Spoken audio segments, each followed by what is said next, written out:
This is Kevin, Big Bear Performance. This is the race bike that we're building for Eric to race in Atlanta on Moto America. What we've done here is with the whole front end,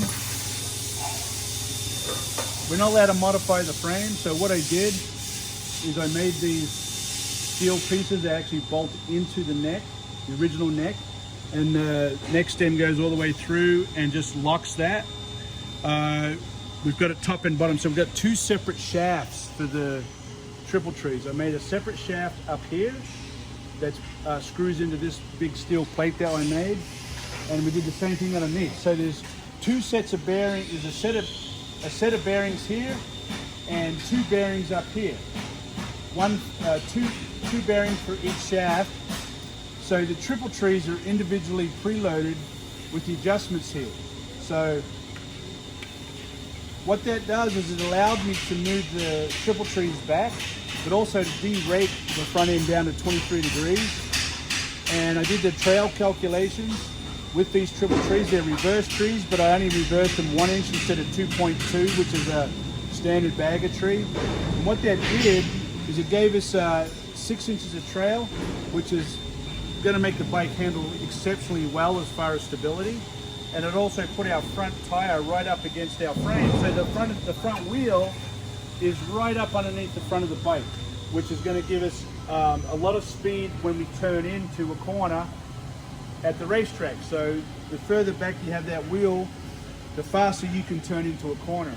So that's what we did on the front end. We made the exhaust system,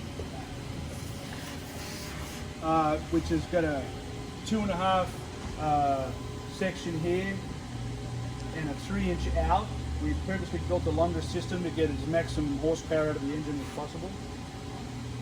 I've built these shocks just for this bike. I built the whole subframe that you see in orange so that I could mount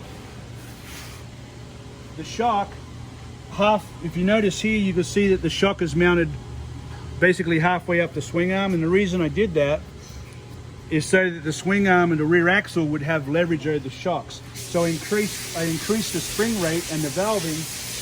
The reason that you want to do that is so that with the swing arm having all that leverage, it makes the back of the bike super supple, so that the shocks are actually really being worked by the leverage of the swing arm and rear wheel and axle over the shocks, and it makes it super supple, and it's going to give you a lot of traction and just a super nice ride along with traction.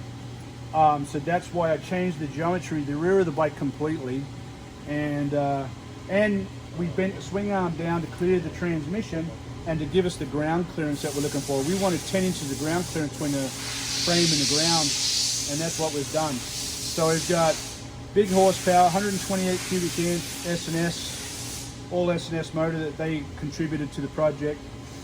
We've got a huge badass exhaust system that's stepped up with big tubing that can really breathe.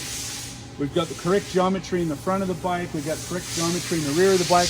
We've got twin tube suspension on the rear. We've got twin tube cartridges inside of Öhlins forks. This thing is going to be a real hoot to ride. I mean, it is so badass. It's the best race bike I've ever built to date. But having all this experience on Harley Davidsons with geometry as well as suspension has given me the knowledge to be able to do this. And I think it's going to be a little bit of a shake-up, because I've never seen anything like that done before, and I've never seen anything like this done before on a touring model Harley Davidson. So this is something really new, and I'm really excited about seeing how it's going to run at the track next Sunday at Willow Springs. And then on Monday, all the King of Baggers are going to be there on that Monday, the 5th, to run their bikes, to test them before we all go to Atlanta, Georgia, to race each other in Moto America. So this is a big deal.